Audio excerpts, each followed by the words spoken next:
worried. I'm like, oh man, this has never happened before. Mm-hmm. All right, we should be coming up.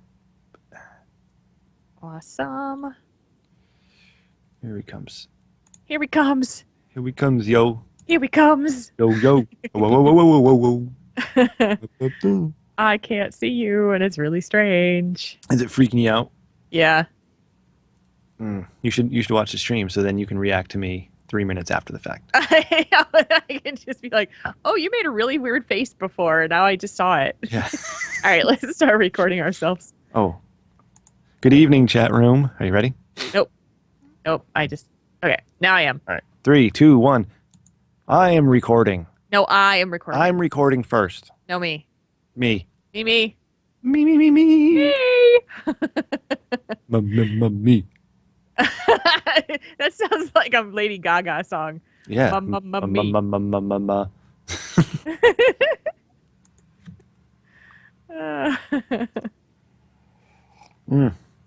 Wait, why did I do that? I don't want to look at you. I want to look at my notes. What? What? I got you in a little box in the corner. I can see. I gotcha. I gotcha.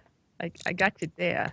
Oh, Lori said I can see Rem, and that's pretty strange. Thanks, Lori. Well, you are pretty strange. I am pretty. I get told that a lot, and some people say it's good. Some people say strange is good. So yeah, whatever. You know, it's better than being boring. That's right. Yeah.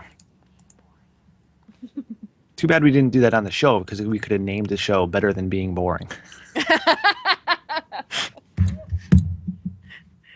I don't understand how. Okay, so Garrus is underneath the futon behind me right now. I don't understand why cats decide that they just want to forego like the nice squishy little place to sit with underneath a piece of furniture. Because they feel safe. I suppose, but it's like he's got a little pad back there. It's all squishy. It's one of his favorite spots, but he's just like he's underneath the futon, just chilling. His little feet are poking out. How's your Asplode kitty? Asplode kitty is doing all right. Yeah. His major issue, I apologize in advance for being gross, but his major issue is that he has chronic diarrhea. Oh, stinky diarrhea? Yeah, really bad. Yeah. But here's the other gross part.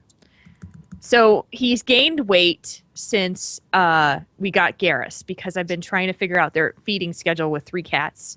It's very difficult because one cat's hungrier than the other. One works out, Garrus runs everywhere, so he needs more food because he runs it all off. And the other 2 are kind of like blah. So they're a bunch of blobs. So I had been trying to put out new, like extra little bit of food here or there so they could graze while they were doing that. Well, it turns out Spike has just been gorging on that food, and he's gained about 3 pounds since we've gotten Garrus. Big fatso. He's a big fatso. So what's happened is he's gotten chronic diarrhea, and he's so fat he can't clean his butt. Oh, no. So, yeah. So that's why we had to take him to the vet because he had all of this stuff that was, and he will not. It got so bad that he wouldn't let us near him to clean it. Why don't the other cats clean it for him? No, they don't do that. My dog would. Your dog would clean Gilbert's butt? He gets right up there in Gilbert's ass. Well, they all get into each other's asses. It's how it works. So I took poor Spike to the vet on Tuesday night, and they tried to clean him, and it did not go well. Uh-oh. He was so upset that he just he screamed, and he was in so much pain that they were like, we just gonna have. Is it okay if you bring him back? I'd like to sedate him and do a full check of what's going on with him. Make sure it's not anal glands or issues, that kind of thing. But that would require us to be sedated. And I said, okay. So I brought him in on Thursday, dropped him off, and he had to go through the sedation thing. And so his whole butt is shaved. They shaved the whole thing, and it's helped him because he can get back there a little bit easier.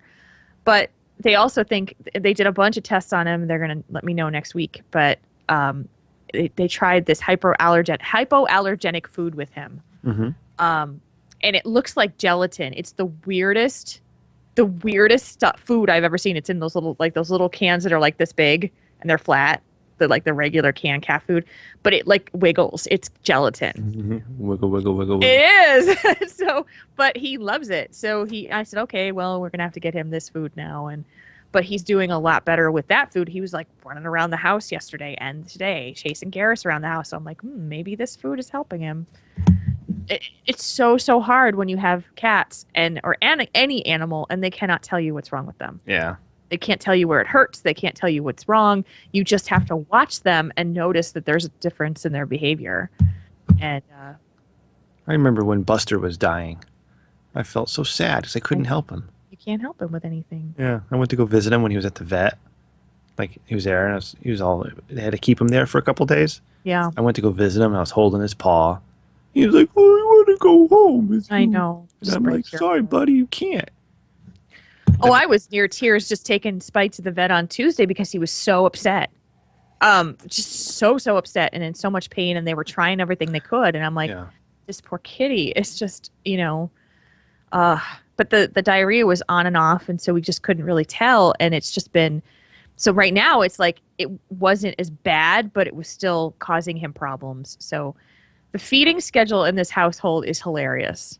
And the way I have to feed these cats is even more hilarious. Oh my God, it sounds like a job already. It is, because I have to feed Garrus up on a counter because he's high and he's the only one who can jump that high. And so he can get up there and eat his food with his content. And then Spike has to go into the downstairs bathroom and eat in there, so he's locked away from everybody else's food. And then the other one, Sassy, she eats and then she runs away. So she just eats and runs away. So, but if I don't watch, Spike would come out and eat Sassy's food. So it was like, oh my gosh, it's work. It's work. Yeah. So you got to work with your cats, work with your guild, work at work, work on Arcane, because I'm sure he's a pain in the ass to take care of. Right? Well, you know what? At least he can clean his own butt. Well, what if he couldn't? That's what marriage is, honey. Yeah. You clean your husband's butt if you have to. I've been told that if I were to break both my arms, my mom would have to come over. If you had to break both of your arms, or if you broke both of your arms, your mother would have to... She'd have to do the dirty work. Yeah, and Lori actually pointed out you missed one, my stepdaughter, which is... That's another part, too. Mm-hmm. Yeah. Are you going to talk about that before I ask a question? I should not. Okay. Can I ask a question? Yeah. I forgot what the question was going to be. Just because I'm next door and there could be overheard and heard. Yeah, so you have more family members listening to the podcast. No. It's so since we're in pre-show and this doesn't go in the actual show, I'll just tell this quick story in the chat room because they'll enjoy this. So don't put this in the podcast, please. Rem, promise me. Okay, I will get in so much trouble. I'm choking on my tea. So, long story short, we've had a major blowout with Kane's parents. At least I have, and it resulted in me telling them that I do not want to spend time with them any longer. No family occasions, no get-togethers, nothing. And but the situation where that all kind of came out, we were sitting in their living room and nobody was talking to each other, and my mother or my father-in-law actually told me that they had listened to the show we did on Thanksgiving, where I had complained about their food and their cooking. Oh boy! That was the only show that they ever listened to, because they finally figured out how to do it, and that just happened to be the show that they heard. Oh. So yeah, I had to apologize for being quite unpleasant about the fact that they eat gravy from a jar. So yeah, I got into some trouble, but they held on to that information until April of this year. They just held on to that and didn't say anything until I actually said to them, this is unpleasant. This is not enjoyable to spend time with you for many other reasons. But yeah, it was just, as Lori said, I was just being honest, but they did not enjoy that. So yeah, not so good. So I learned my lesson. Don't try to talk about your family on your podcast because they might hear it. Unless you're me, when the only one who listens is your mother. And then you say everything anyway. Yeah, and I'll tell her anyway. Yeah, I don't give it. Yeah, yeah. Well, and the problem is that sometimes you're just being honest about something, and but I just sometimes people can't take the truth either, and they don't want to hear the truth, and so they chose to listen to what I do. And this is my medium; I can choose to talk about whatever I want. But it's unfortunate. Because we're so much more interesting when we're honest. Well, I think so. Yeah. I mean, if you're telling the truth, whether or not you want to hear it or not, it's like. Yeah, because plus our show goes way beyond the game. You know, so when we talk about ourselves a lot, and we can't fake that. I just the problem with that whole situation is so layered that it'd be an entire show to go into it. Yeah. But I just don't I don't like when people are so tied down and upset. They hold grudges, they don't discuss things, and they make it impossible for you to discuss things. Yeah. To the point where it's like, I couldn't finally just saying to them, I'm not going to spend time with you anymore was like excruciating. Ugh. That was really hard. So it was very, very hard. That stuff sucks. It does suck. But, I did not have to deal with Father's Day this year, and it was. Oh, I did. Oh, yes. You've got stuff to talk about there. I got only good stuff to talk about, though. Okay, good. Mm-hmm. Okay. Hey, Jules. Hey, Rem. You wouldn't happen to have a Hey Jules for tonight, would you? Let's see. What do I have? You're kind of stuck, huh? I'm very stuck. These are hard to do. It was, and I put way too much thought into them. Let's talk about. Let's see. What's going on this week? I didn't talk too much this week, so I don't have like a. We had this thing tonight. We were watching Chopped, and there was this guy on this show that was like this freak dude, and we called him Hobo Ben Franklin because he looked like Ben Franklin, who would have been a hobo.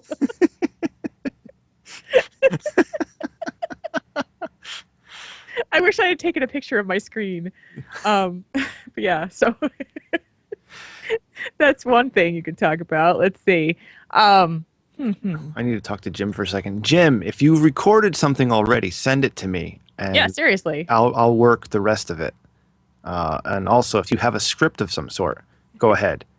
He's drunk right now, so don't let him on the show. He's really? drunk. No, I'm not letting him on the show. Okay. Yeah, no. God, no. It's easier when I don't have to do any work. So if you have a whole thing, you don't have to do any work. Yeah, I appreciate not having to do work. So if you've got something all written out or recorded, just send it to me and I'll fix it. Let me think. I'm trying to give you something else here. Do you watch True Blood? I didn't watch last season because I got bored with it in episode 2, and I said when I got HBO again, I would catch up on it so I could watch less, but I never did. And so I'm not watching it. Yeah, I don't care. I'm gonna watch The Leftovers. Yeah, let's see. Yeah. Oh, anything news this week? I want to do wow. There's no news. It's hard. Yeah.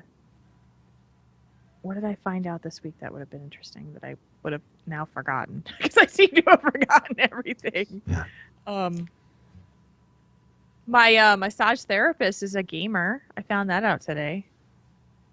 The person who's taking care of me after my injury. I don't know. Is your massage therapist a man or a woman? A woman. Okay. Yeah, she's kick ass too. Yeah. Is she like Jillian Michaels hardcore?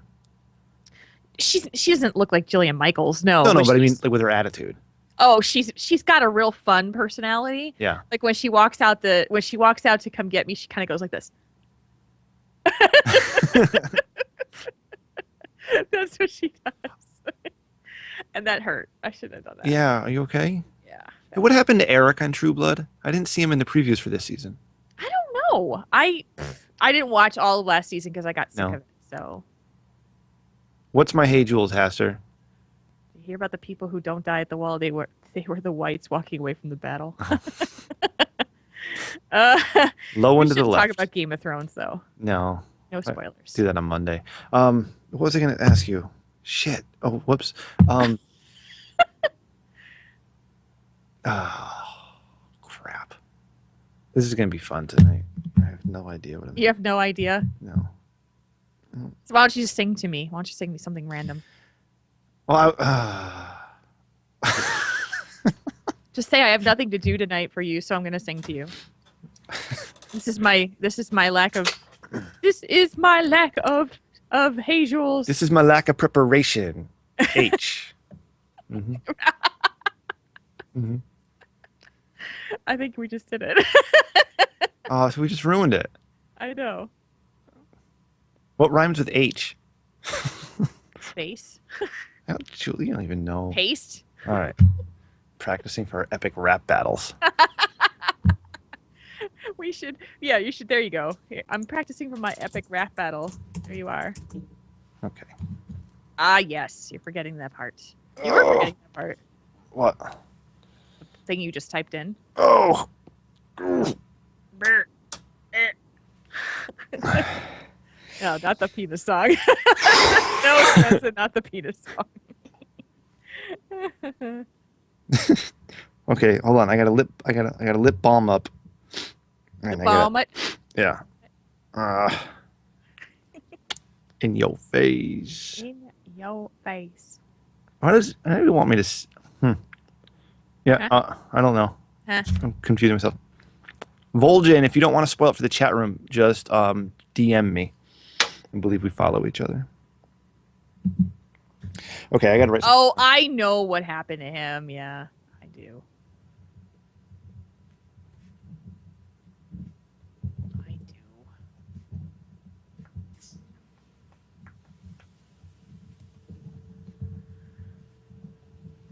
Did you put that thing in the end of the show about the like 'em juicy? Did you put that in the end? I didn't even listen to this week's past one.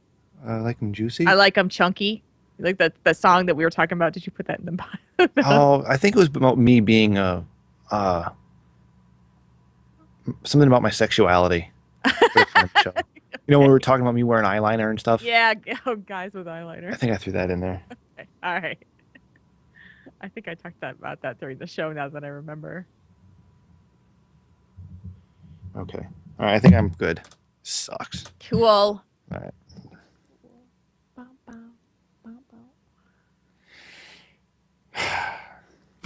You ready? Resto Shield just texted me, said you should have Kane come do the penis song.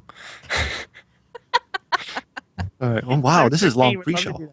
I know. Wow. 17. Slacking. Well, my computer wouldn't boot up either way.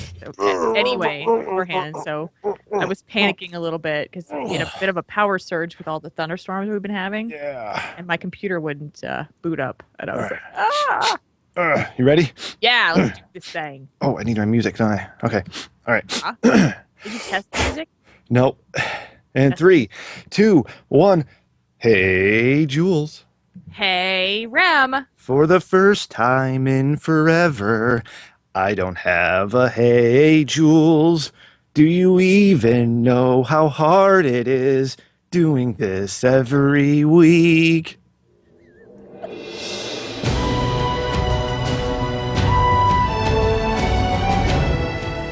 You're listening to Tauren Think Tank, the World of Warcraft podcast for you, the World of Warcraft player.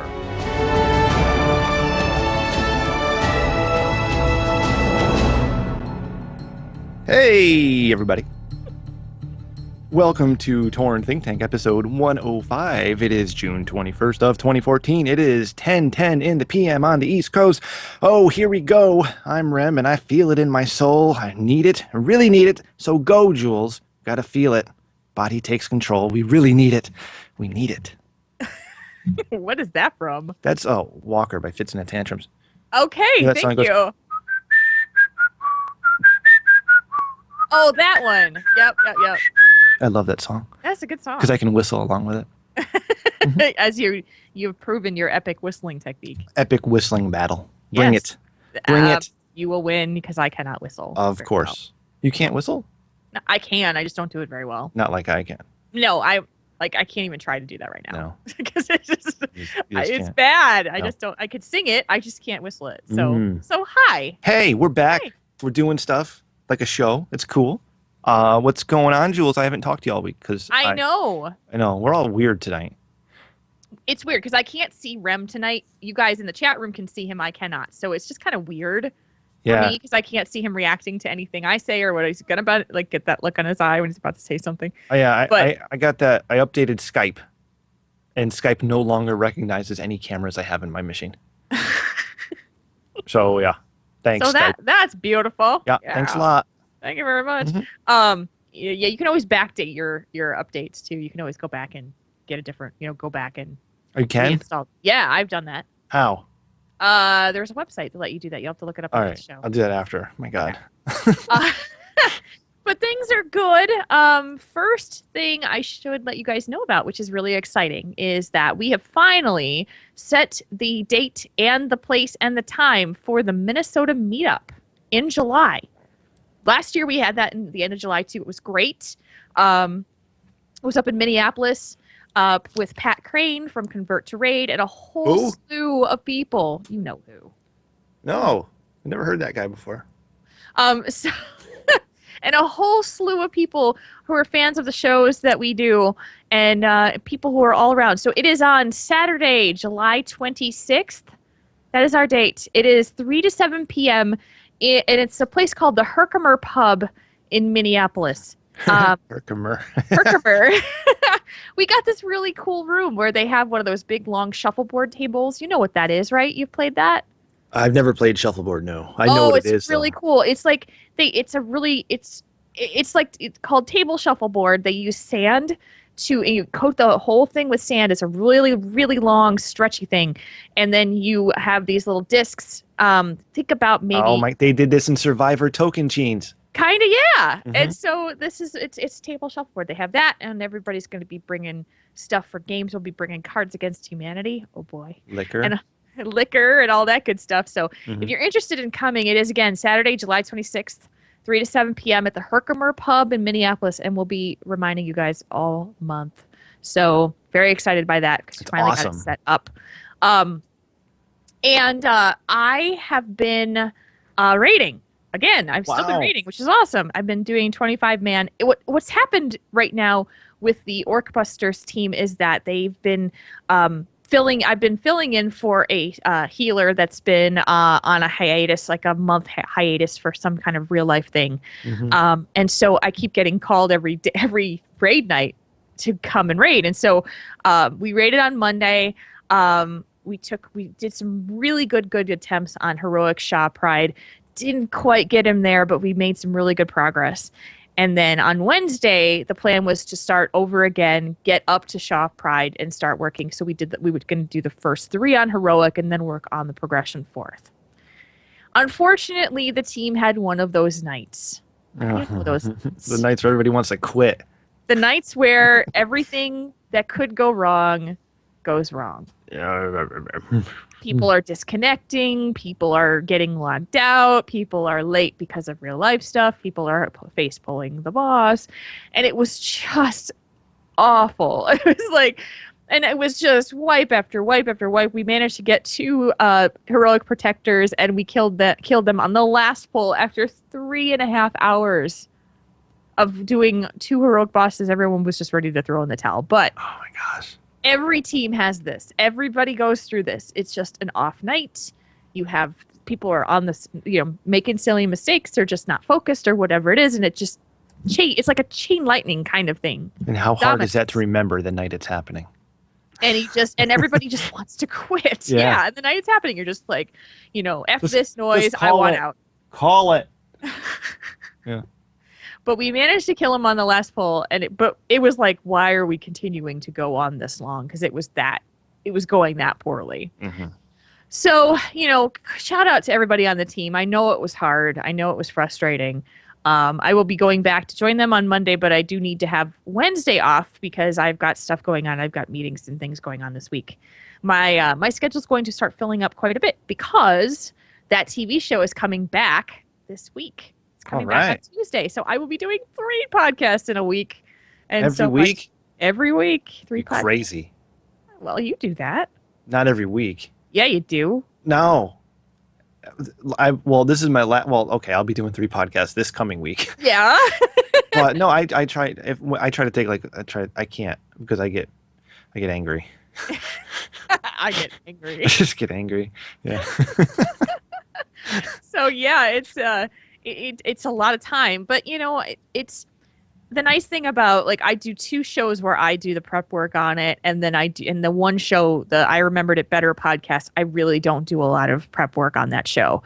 It's show up and podcast and done. And that's perfect. Yeah. So I just have to dedicate that specific time amount and then some time just to make sure the social media is done. So so that's really, for that show, it's kind of nice because I don't think I could plan 3 podcasts a week with the schedule I've got. It just doesn't work. No. So yeah. So that's been going. That's what's going. There. That is what's going on with me this week. How about you? Well, first of all, Saturday, July 26th we're gonna have a messed up July, everybody. We really are going to have a messed up July, and we should probably talk about that schedule in a little bit, huh? Yeah. So we'll get to that in a second because there's a few reasons. All right.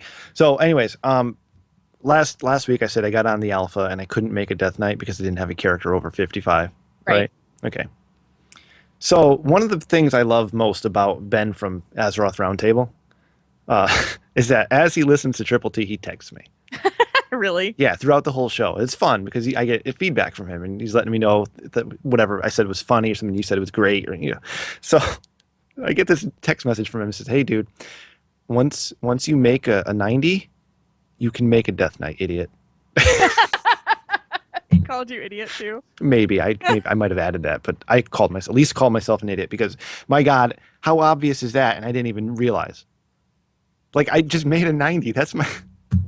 Okay, so I was going to make that death knight last night, but they took all the alpha realms down. They did, for the whole weekend. For the whole weekend. That's right, you guys. The alpha realms came down because nothing's working. No, they're probably updating it for something else to test. Working. Did you see people stopped playing balanced druids? Did you see that? No. No, they had when they brought them up, when they put the alliance stuff in.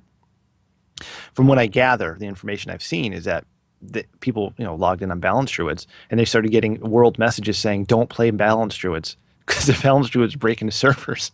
Well, it's they must have had a spell effect of some sort. I mean, it's all new testing stuff. Alpha. That's right. Alpha, you guys. So yeah. All right. So I got a story. Yeah. All right. So last week was Father's Day. It's past Sunday, and I had kept being told that it was a surprise what we were going to be doing. Okay. All right. So I'm like, I don't know what it is.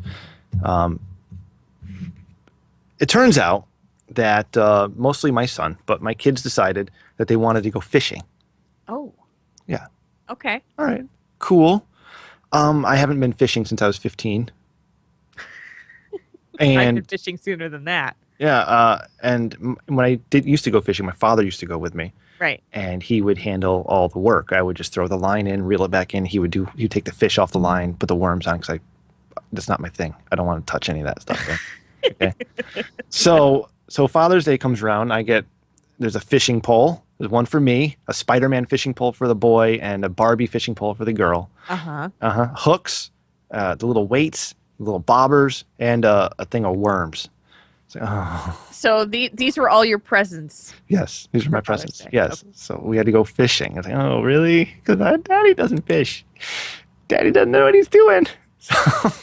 So we go to this lake that we go to, and they stock the lakes with trout, right? So it's a decent fishing place. And so we get there, and so it takes me about 10 minutes to be able to touch one of these worms.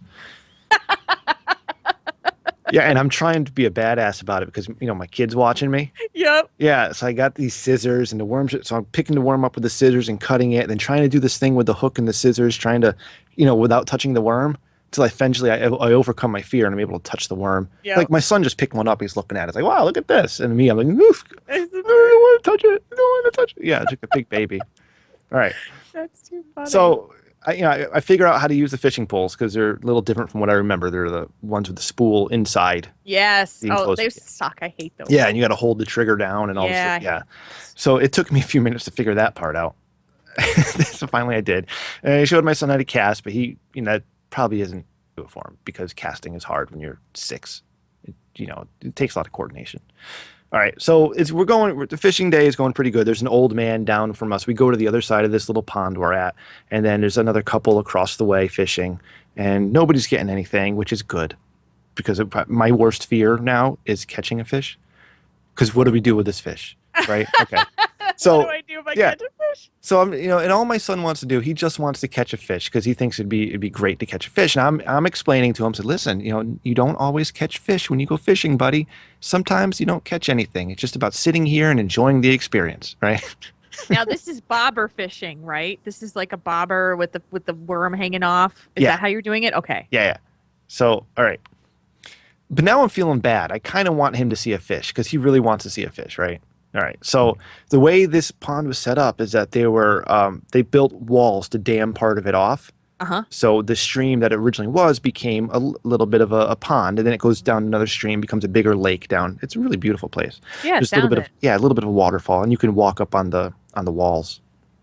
So I decide I'm going to go walk up on the walls to go to the deeper water. Maybe I can catch something, pull it in, or whatever. And over to the side, there are some grassy areas, right? With the grass sticking up out of the water. And I look over and I see a little turtle bobbing along. So, oh, wow, look, a turtle. It looks just like a rock. And then I see this lonely fish sitting in the grass, in the water. And I'm like, oh, wow, look, it's a fish. So, all right. So I take my hook and I bring it over to the fish, right? And it's right next to me. The fish is basically within 3 feet of where I'm standing on this wall. Oh my gosh, you did not. Yeah. What? Okay. So right. We're getting there. All right. So I'm just holding the hook in front of the fish, right? It's like, blah, blah, and the fish doesn't want any part of this thing. He's just staring at it, right? So I call my son over because if this fish isn't going to bite, at least he can see the fish in the water. Yeah. So my son comes over, my daughter comes over, everybody comes over. And we're holding the hook in front of him, and then he's kind of swimming around. I'm kind of chasing him with the hook, like real badass fishing. Me holding a thing and trying to dance it, So now I'm thinking to myself, this is good because he's not going to bite. And we're going on like 20 minutes of me doing this. Gosh. Yeah, and it's like, yeah, don't worry, he's not going to bite. My son gets his fishing pole, and he puts his hook in. So now we have 2 hooks with worms on it dancing in front of this stupid fish. He's just sitting there swimming around like he's just amused by this, So I give up, and this fish is either sleeping or not interested, not hungry, or is too smart for us, which is fine. All right. So I take my line out, I throw it over to the other side. All of a sudden, Daddy, I got it. The fish bit his hook. Oh my gosh. And I was like, uh-oh. Because I don't know what to do. What do I do now? Yeah, so I grab his pole. His fishing pole from him, so he doesn't lose it in the water. And the fish is fighting, and I reel it in, and I'm hoping the whole time. I'm hoping because the fish is wiggling, fighting. I'm hoping the fish just breaks free and just jumps off the hook. It jumps off the hook and runs away or swims away, and we're done. We're done because oh my god, I don't know what to do now. I pull it out of the water, and the boy can take a picture with it. He was so proud of himself, which was awesome because he caught the fish. He was the one who caught it, and I have no idea what I'm going to do with this, right? So I had a bucket I filled with water, and I put the fish in the bucket with the hook still in its mouth because, again, I'm like, I have to touch this fish. I don't know how, right? Yes. So I look over to the side, and the couple who was across the pond earlier, they had stopped fishing. They had come for a walk around, and they were on our side. And I said, hey, you just stay here with the fishy and talk to him. I'm going to go. I'll be back in a second.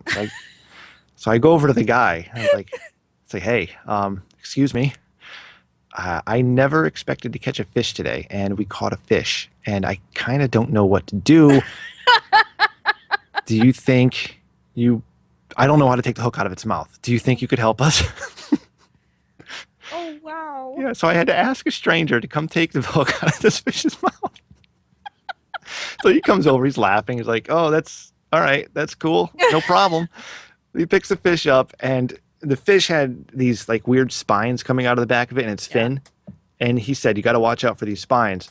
And I was like, thank God, because I would have totally sliced my hand open on those Oh things. yeah, you Yeah. got and that's the thing. I mean, at least you asked because yeah, you could really wreck your hand up with some Yeah. of these fish. I had no idea. So he picked it up and then he showed the fish to my boy and told him it was some sort of pumpkin weird fish or some sort of, I don't know. And he took the hook out of its mouth, thank God, and we put it back in the bucket. And yeah, that's we eventually put the fish back in the water after. You let it go. Yeah, Yep. because what are we gonna do with it? I know. You can't. You're not going to take it home and cook it. No, I hate touching fish. Thank God. Who's going to cook it? I mean, I know how to cook fish, but I mean, letting it die, then cleaning it, and that's not me. So that's my Father's Day fishing story. We caught a fish, and some other man took the hook out of its mouth. Now, are you going to get the Daddy? Can we go fishing again? I haven't gotten it since. Really? He was so proud of himself that he caught the fish on his first fishing trip. It seems like it's just kind of he's gotten his fill out of that fishing pole. Yeah, we never have to go again apparently. Well, that would be pretty cool for you. Yeah, because I don't know what I'll do next time. I know. He's like, I don't know. You have to take your dad with you. Yeah, maybe that's an option. I'd have to get those big oven mitts, Yes. to grab the fish with. My dad used to use an old towel. Really? Yeah, he'd use like an old rag towel. Oh, that's a good idea. Yeah, and then he'd grab the fish and just so he wouldn't get spined by them. Yeah. Oh, that's brilliant. Yeah. I'm so glad I talked about this with you because now I know what to do. Yeah, bring an old towel with you. Bring a first aid kit too, because hooks and stuff like that. You just never know.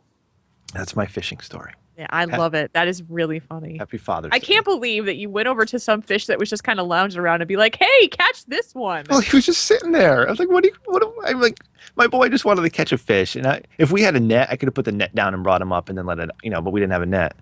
And I just can't believe it took him 25 minutes before he bit on a hook as we were dancing in front of him. It's like, all right, fine. Yeah, I You'll gave leave me up. alone, I'll get it. I said, I don't think this guy's going to bite, so let's move on. And my boy was just hanging it in front of the thing and he snapped it, grabbed it. That's funny. Yeah. That is funny. I love this story, by the way. Thank you for telling it. No problem. I told my mom last night and she started laughing. She must have gotten a real kick out of it. I figured it'd probably be good for the show then. Oh, yeah. Svensson has a good idea, too. Bring needle nose pliers with you, Yeah. long nosed pliers, because that will help you get the hook out. Oh, that's a good idea. Thanks, Vince. Yeah. Mm. Yep. Mm-hmm. All right. Also, okay. Now, let's get to our weird schedule. Yes.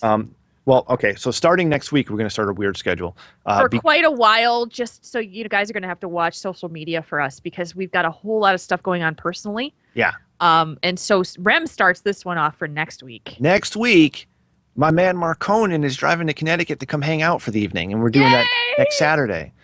Yeah, so that'll be fun. I'm trying to decide. I asked him, I said, do you like seafood or steak? And he said, I like both, but I haven't had a good steak in a while, so maybe we'll get steak. Oh, that sounds like a good plan. Drink beer. Be like men. Like real men and not talk about not being able to touch a fish. Yeah. So yeah, I get to meet Marconin next week, which is super exciting. Yes. So that's on Saturday. Yep. So that means that we're going to move the show to Sunday next Sunday week. night. That's right. Then what's after that? Okay, so then the following week, I am going to be at Nerdtacular in Utah. In Salt Lake City, Utah is where I will be. So since I will be on the road and I will be at an event, we will not have a show on that weekend. But we will have a show on the Wednesday after we get back, I get back. Yeah, that Wednesday is July 9th. We're doing it July 9th because the following week, the weekend, 11, 12, 13, I will be at Connecticut Right. all weekend. So we won't be doing a show then. Right. Yeah. So, and then at the end of the month, which is the 26th, is where I'll be at the Minnesota meetup. So then there will not be a show on Saturday. Maybe we'll have it on Sunday. We'll have to talk about that. We haven't actually looked at that schedule far out yet, but yeah. So our schedule is going to be a little funky, but we're going to try and give you as many shows as we can in the time frame in this. So we're going to miss that one weekend when I'm gone. We're going to do one on Wednesday, and then we'll miss it for another week and then come back. So that's our plan. But so watch social media. If you do the live shows, you like to hang around, watch our social media because we'll tell you where we're doing it and what time. Yeah. So pay attention at Tauren Think Tank. Yeah, so you're actually, there's opportunities if you guys are going to be at any of these events to get a chance to hang out with us too. Nerdtacular at Salt Lake City, Utah, July 4th and 5th is where I'll be. Yep. Rem will be at Kineticon July 11th, 12th, 13th. Yeah, and July 12th, we're having kind of an informal get-together in the area. So pay attention to my social media at Remgar, R-E-M-G-H-A-R. But there's a few of us Connecticut people who will be hanging out that day. So if you're in the area and want to check out Kineticon or just come, I don't know, the Art Street Tavern, which is across the street from Kineticon, we can hang out. Sweet. And then again, Minnesota meetup Saturday, July 26th in Minneapolis. So there you go. All right, Jules. Rem. I do it every week. Would you like to do the honors tonight? Of what? Singing the discussion bumper. You want me to sing the discussion bumper? Sure, if you want. No, you don't. I can't do it like you. Oh. You want me to try to do it like you? Yeah, give it a shot. Why not? Oh my gosh. All right, let's try this. You can't win if you don't play, Jules. I know. Discussion. That's just like the feedback one. That's perfect. All right. It was really bad, actually, but it was really funny. I liked it. I like the effort. I put in the effort. There you go. All right, so we have a discussion topic of the night. Boy, Svensson's like our discussion topic champ lately. Thank God. You're sending us discussions to talk about. This one's going to be a good one. So here we go. Hello, Jules and Rem and the rest of the Tauren Think Tank crew. I have a question and a subject that's right up your alley. Why do people as a collective tend to base their opinions as a collective instead of being an individual when it comes to making a decision on what they think personally? To try to make this question more clear, why does the troll mentality of the collective seem to dominate the intelligent voice of an individual? For an example, say you're an LFR and you wipe on a boss. LFR, not being known for being calm and sensitive in many cases, will begin to get riled up. And then when the tanks go in for a second try and something bad happens again, the group is usually very upset. Many times at this point, a group or individual will blame the tanks for the mishap and try to get the group on their side to kick the tanks for the misfortune that has happened. The group as a collective typically will go along, sometimes with very little convincing, to agree to kick the tanks as a whole. The smart individual who happens to read the fight logs will find that it was a hunter, a mage, or a warlock's pet that actually pulled extra mobs and caused the wipe or something similar of that nature. But if this individual speaks up to defend the actions of the tank and try to plead the case for the misfortune that has happened to the group, that individual will sometimes get flamed or even kicked with the tanks themselves without ever having the chance to prove their case about the raider's pet being the cause of the wipe and not bad tanking. As a society, why do people tend to follow the collective despite being an individual being able to think for yourself and formulate your own opinions? Sorry for the long letter / moo to you guys and the crew from Svensson, CTR Nalik on Airy Peak. Okay, give me the TLDR. Okay, so why is it when someone has an opinion, something, in, let's say, LFR or a trade chat or something, that someone speaks up in the negative, that is very easily followed by a bunch of people before someone actually speaks up for the positive? Or it's basic. Why do we tend to just go along with the popular opinion? Let's put it that way. In a situation versus speaking your own mind and thinking as an individual. It's easier to go with the popular opinion. Well, of course it is, but so we can put this. I mean, Svensson put this in context of LFR, but you could put this in context in the game for a whole slew of things. There's so many things that people talk about in the game where they have their opinion. People all tend to agree with it, but there's a person who may say, I don't think that's actually true, and here's why. My husband, Arcane, is actually one of those people who is not afraid to speak up and say, I don't think that's actually right, and here's why. But he doesn't always get the best reaction from that because it can get it can feel very challenging. Like that you're being challenged by someone to say, well, actually, your opinion might not have a lot of sound basis behind it. It's like, well, it's my opinion. I can think what I want. You know what I mean? Yeah. I think a lot of times, somebody says something in trade chat, for example, a lot of other people happen to be thinking the same thing, right or wrong. It's our quote unquote culture. We have a lot of the same opinions, good and bad. So there's that one person who is brave enough to say it, and then the rest like, yeah, I totally agree, because now somebody said it for them and they can go along with it, whether it's right or wrong. And then you have that one person who realizes that's wrong and says, hey, you guys are wrong, but then you have 15 other people say, no, we're not wrong, you're wrong for being different, because it's easier just to go along. And oh boy, this is where I'm going to say something I don't want to say. Well, let's see what you have to say. We share a lot of wrong opinions, and we like the when we feel accepted by it. Boy, what's the word? We feel like you are being part of you're part of the collective. You're feeling like you belong. Yeah. Instead of being the one who is unpopular Validated. by saying, "Oh, it's validated." That's a good word for it. Yeah, that's what I was trying to say. Yeah. Yep. So you have this thought in your head that the tank should be kicked, but you don't really want to say anything because you don't want to upset the apple cart. But then somebody is brave enough again, you know what I mean, to say we have to kick this tank, and then you're all yes, we have to kick this tank. So you got a whole bunch of people who had a voice speak up for them, and they can all get behind it now. Well, let me give you a different example. All right. See if this kind of changes the perspective a little bit, or if it keeps it the same. So the new Batman was announced, 6-7 months ago, as Ben Affleck. Oh my God, that's the worst casting choice ever. And that's what happened. And if you didn't agree with that, that is the stupidest thing I've ever heard. That is the most obnoxious. How could you even think of Ben Affleck as a Batman? He's not Batman, blah, blah, blah. It was Daredevil. And people give all of their reasons why they think it's the most horrible thing. But what if you are the one who says, I don't think he's such a bad choice? People go, oh, your opinion doesn't matter. That's right. Your opinion doesn't matter to me because you're wrong. And I think that's what happens a lot of times. I'm very hypersensitive to this kind of situation. I am very conscious of making sure that I think for myself whenever something comes up where people are all reacting similarly in a situation. It could be anything. It could be a situation in LFR. Find the facts. Find the details. What's the real truth about it? Is it just that you just don't, in the case of Ben Affleck, do I like him or do I not like him? Mm-hmm. Do I think he's a good Batman? Do I not think he's a good Batman? I mean, this is minor issues.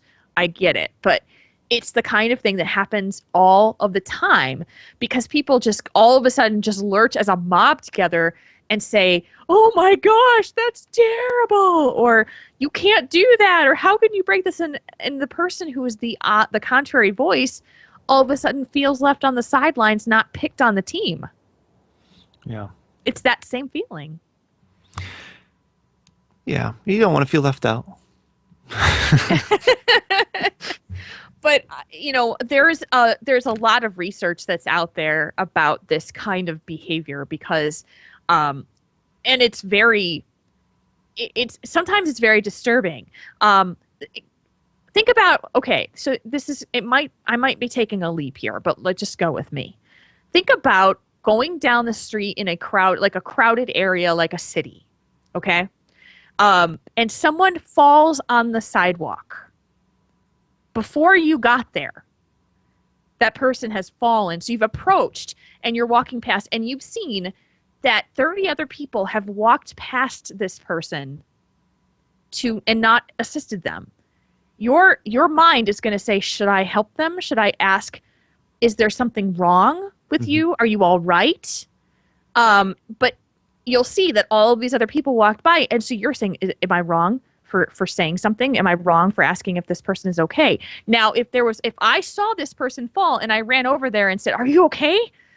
Then I made it all right for all of these other people to say, oh, and they stop and they watch and they make sure it's the same kind of thing. But I wonder if there's that whole kind of mental thing that we have, this game that we have of, am I going to get myself in trouble for not reacting to something or to react to something? Because am I going to embarrass him? I'm going to embarrass myself. Am I going to do all of that kind of thing? There's tons of research about that. And Arcane just posted something in the chat room about this. When you're trained in first aid or CPR training, the very first thing that they tell you as part of your training is that you need to act, because otherwise everyone assumes that someone else is going to do it. And I remember this because I've been trained in first aid and CPR. And it's a very interesting and kind of scary thing for human behavior. When someone assumes that someone else called 911, or if someone assumes that someone helped that person and they're fine, or they've already been checked on, or, it's just really strange.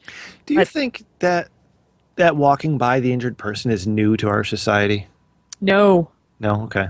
I don't. But why would you say that it was new? I feel like nowadays, last 15 years, people are in much more of a rush. People need to get stuff done. They don't have time to stop and worry about what's going on with somebody else. I feel like, maybe in the 50s, 60s, 70s, there would be many more people who would stop to help. I didn't live that time. I don't know. My father would tell you the 50s and 60s is the greatest time ever. Right. But I was just watching a thing on CNN before I jumped in the shower tonight, and they were talking about the 60s, and the last thing they ended with was Kennedy's assassination. Mm-hmm. And they showed home movies of the funeral procession, and there were people standing alongside, lots of people watching the casket go by, and everybody seemed closer. People seemed like they were holding each other more. They were crying together. There's more of a sense of community. And nowadays you don't really see that. I mean, people are standing close, but nobody's interacting. People are looking at their phones, taking pictures. It just feels like the whole being in a rush thing is new to us within the 15, 20 years. Maybe that started in the 80s.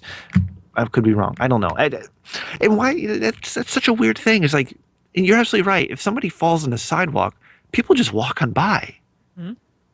And then you feel wrong for stopping to help. Yeah.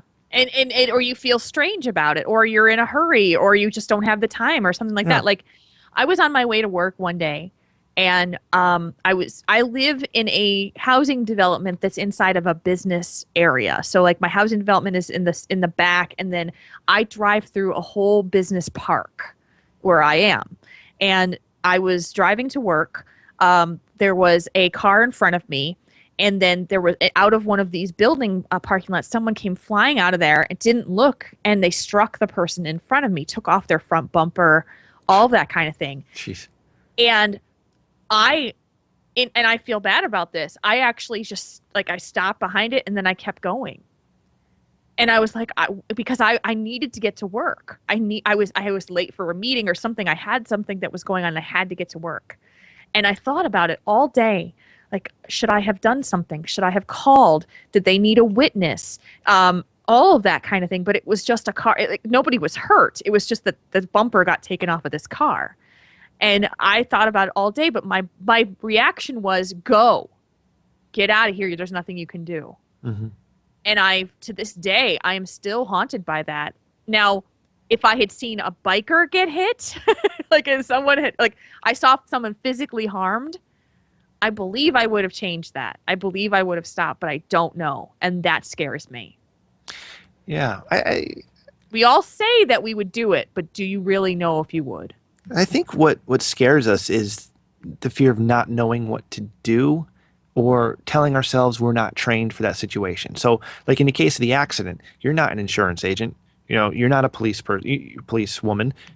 So what would you do besides stand there, waste your time, and give a report as a witness, right? So you're telling yourself, they don't need me. I don't need to be here. In the case of somebody falling, I'm not a first aid professional. I don't know how to help this person. I could make it worse. I could get sued at this point. So there it is right there. Yeah. The worry that you could get yourself in harm for trying to help somebody else. Yeah. And that is what I think is a big worry. And it is, the whole thing about Good Samaritan laws and all of that. When you learn about first aid and that kind of thing, they tell you about the Good Samaritan laws and what you can and cannot do, and how much you're supposed to ask for permission to help them. If they can't respond to you, then it goes under Good Samaritan laws and that kind of thing.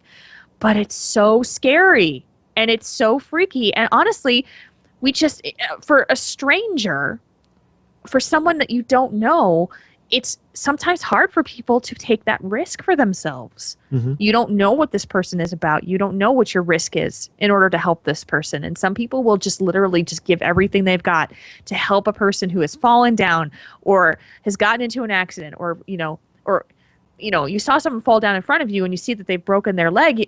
I know I could call 911, but then what do I do? Yeah. Do I stay there until the 911 crews get there? Now I feel like I'm obligated. There's all of those things that happen, and it is easier. You have a point in there. It is easier to just go away and assume that someone else is going to take care of it, and that's an unfortunate part of our society. I had an incident a couple weeks ago while I was at work. I walked into this cigar shop, and normally the lady who runs the place is sitting on the couch with her dog watching television. Mm-hmm. This time I didn't see her anywhere. I saw another old lady kind of like, whoa, what's going on? I looked on the floor. I saw a trail of blood, and the lady had just, the lady who's usually the owner, she had fallen. Oh, geez. Yeah, and she was bleeding from her nose. And I was like, oh my God, are you okay? Immediately I just started, do you need any help? Do you need me to call somebody? And she was embarrassed for herself. Of course. Yeah. So she was telling me, no, just, it's okay. I'm fine. And it's like, she had to convince me to leave before I left the place. And I felt really bad leaving, but I mean, she's fine. But it was just that weird reaction of, so you get to where you're just walking by the person who fell on the sidewalk. I don't understand. I don't know. I don't know if I could leave somebody in the sidewalk like that. Yeah. Well, let's say that you're with a large number of people that are walking by, and you've seen it, and then you stop, and then someone else jumps in, and they're like, oh gosh, thank you for jumping in to help them, because then you don't have to do it. There's those things too. It's a very, very interesting phenomenon. But when you get into a situation where it's not maybe an injury, but it's a belief or a belief system or something as simple as LFR, where people are accusing someone of doing something that they haven't done. And then the assumption grows to, the tanks are at fault because they're stupid, but they haven't done any research. And then the third person pipes up is, can we just go? Because what happens there is that everybody wants to just get out of there fast. Somebody's making the mistake, therefore somebody is to blame. And then when the first person that they pick out, someone just points it out, was like, yeah, well, if that's the case, then just kick them out of here. Mm-hmm. And that's how it starts. That's how it starts. It takes the person who actually goes and looks and says, actually, you know what? It was the hunter's pet that pulled it. But by that time, they've already kicked the tank out. And the person who's done that, this is why we have problems. This is why we have problems in our society, because people are quick to judge and not really, really willing to give the benefit of the doubt, which is going back to my previous point, that I really take the time to make sure that if I'm going to talk about something, and, I will ask the question versus accuse someone of doing something. Did this happen? How did this happen? Not, you were the one that did this. I know you were the one that did this. Do you think there's also a little bit of where, you got one person who says, we got to kick the tank, and then 5 other people pipe up and say, we got to kick the tank. So is there a case of that 7th or 8th person saying, let's kick the tank because it'll just be easier? Not necessarily they agree with it. In fact, they disagree with kicking the tank, but not kicking the tank will hold up the group, so they just kick the tank anyways. But what they don't realize a lot of times is that you probably waited 25 minutes for that tank to come there first. Yeah. And so now you've just made yourself wait longer for another tank to come in, hopefully within the 25 minutes. I think what I'm trying to say is that the mob mentality is kind of just go along with it, not because it's the right thing to do, but because it'll get done. Well, and move along. I think that's part of it, but I do believe that there's a need for somebody to blame, and that once that person's been blamed, whether it's right or not, then once it's done, and then you can move on. But it gets rid of the anger and the frustration that you're not getting what you want because you say, this is the person that caused me strife, therefore I'm going to remove them from this LFR, and I'm going to get somebody else who's going to make the problem better. Yeah. Whether or not you're right or not. But it's the feeling of you have wronged me, therefore I am going to make sure that you pay for that wronging by getting booted, and hopefully this next person is going to make it right. So that's scary too. And do you think there's any part of it where you go along with the group simply because you want to remain with the group. Since we love being in groups as a society, we love having labels, we love grouping ourselves with people like us.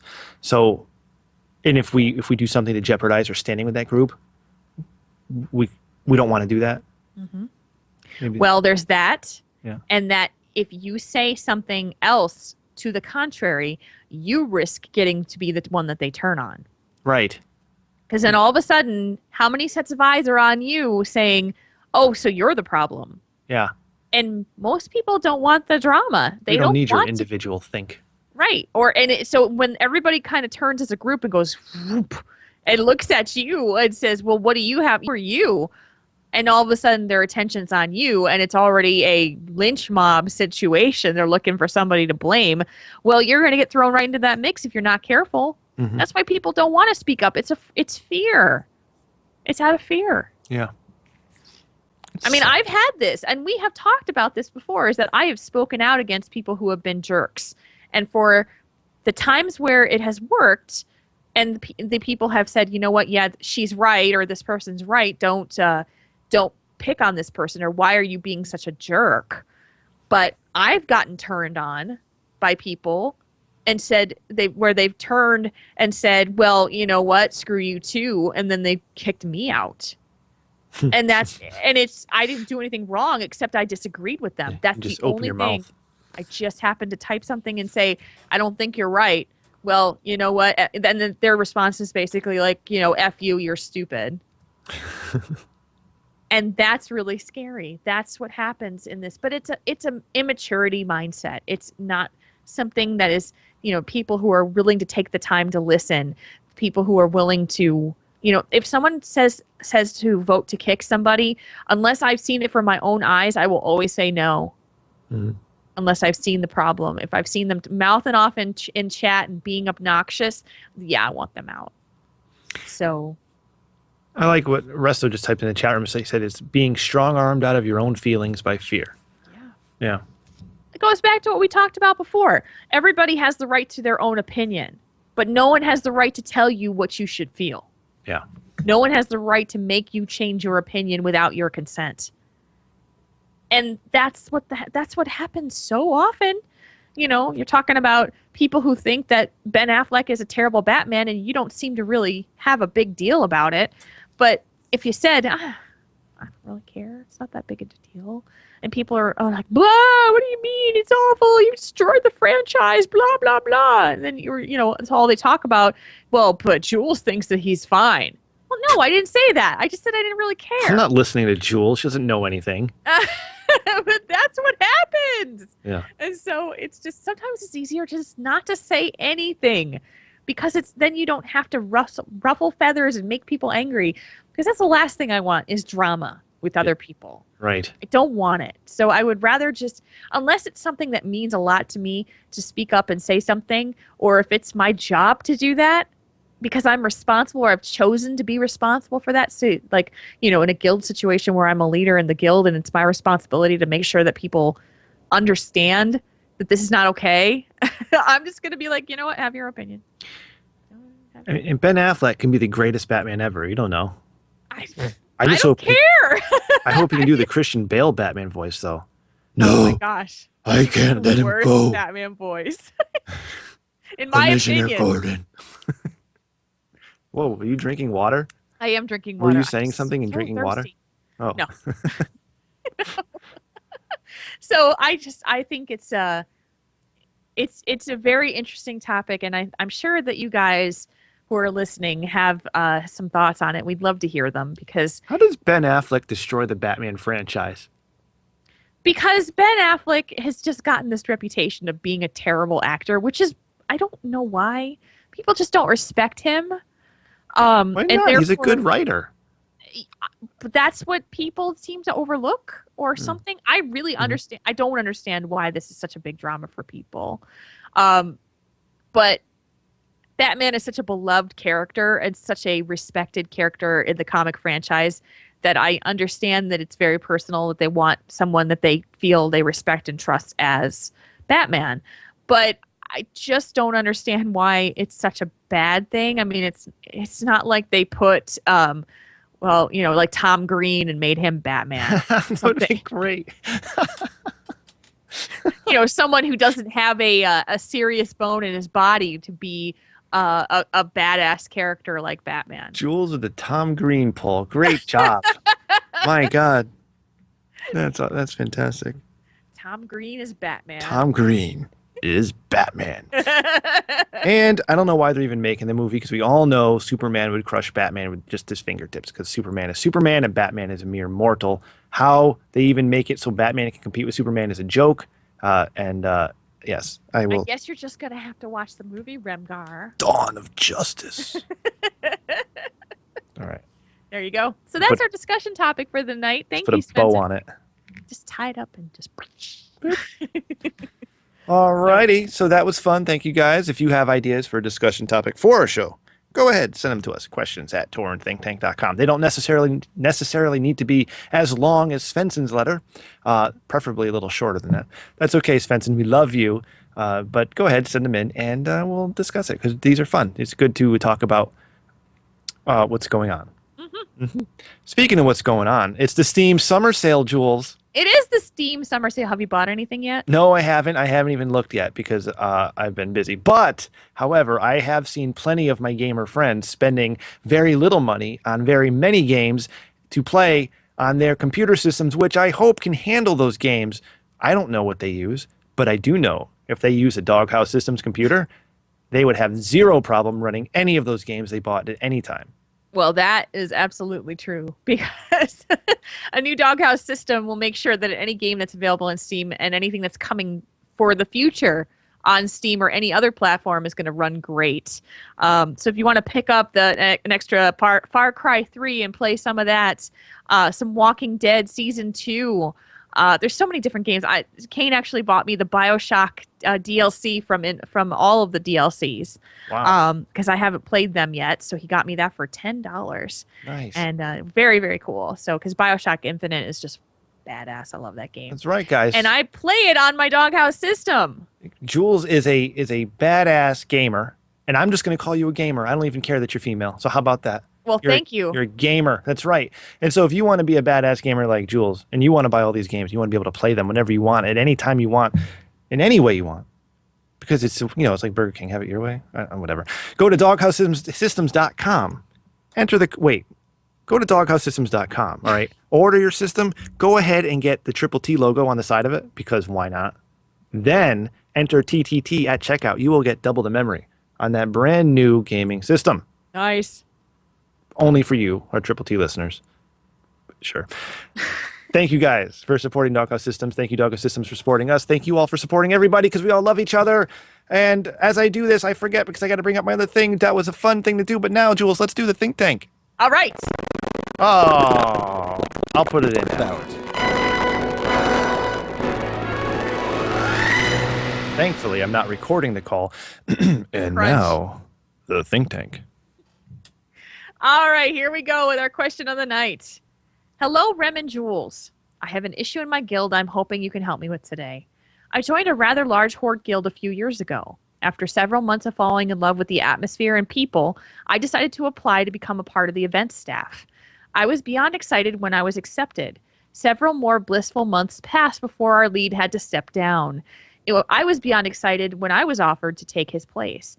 At first, I felt like I had the support of the officers and my guild behind me. As time has gone on, however, I have learned differently. Although the guild is as active and involved as ever, the officers are not. Now, before I go further, let me explain.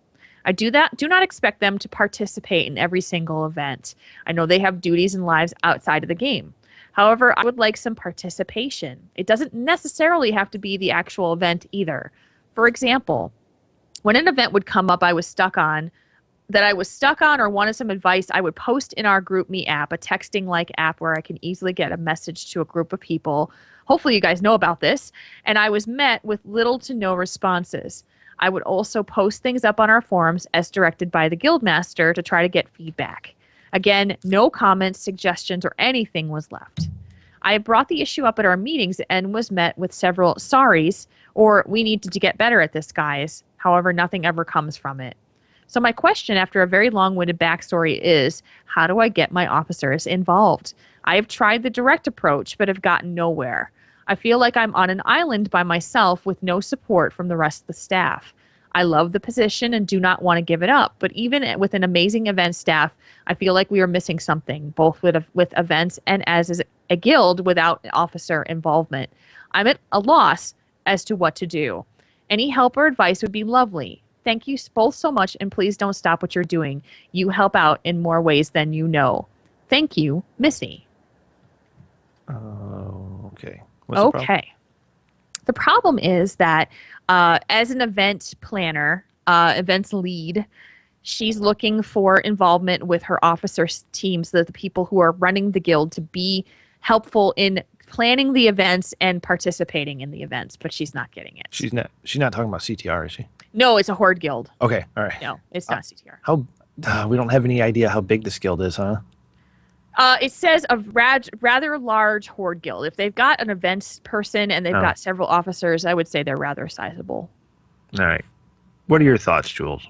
Well, I can talk about it from my perspective because I'm in a rather large alliance guild, and we have an events staff and an events lead, and we have lots of officers and people who are responsible for different stuff, and talk about how we do it. The one thing that I think we need to do better as a guild, and I hold myself absolutely responsible, is that we do need to be more participatory as officers in the events that are going on in the guild.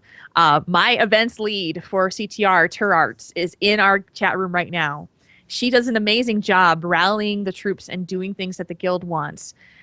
But what happens is that the officers wind up just not really being interested in the same things that the guildies really want for this. Where they maybe they want to do a transmog contest. Maybe they want to do a we do like transmog contests. We do Brawlers Guild events. We do PvP events, world boss kills, flex rating, all those things. There's so many things that go on. And honestly, I just don't have the time. Something's got to give in my world. It's got to be the stuff that I'm not quite as interested in doing. And unfortunately, that's what happens. And the events coordinator, this person who's the leader here, is looking for people just to help her out and just give her, like, if I'm asking you for your input, I want your input, but nobody's really, they don't seem to have a lot of care about that. And I'm wondering if it's a similar situation to what I deal with, is that I'd love that we have the events thing, but the events is not my favorite thing about this game. It's because I don't look for that. I'm not out there looking to get together with an event. I'm not aiming to do that. It's not something that I need to do because I don't really have the time to do it. So I have suggested to our events coordinator is to schedule people to do events with it. So if you tell me, I would really like you to be there for this event on this day, or I'll give you a choice of events that you might be interested in, but could you be there for one of them, and you schedule me? I am a person who follows through on her obligations, and I will be there. And that was my suggestion to Turarts, was if you want me there, book me. Get on my schedule, because otherwise I just won't remember, because it's not as important to me personally. All right. I was reading through this again. It says, although the guild is active and involved, so that's good. So it's not like the guild is taking a break because of no content. Now, question I have for Missy is, how many people are on the event staff? Yeah. Is it just you? Or is there one other person? Or is there 5 other people? There's a reason there's an event staff, and there's a reason there's other officers. It's because those officers didn't want to be on the event staff.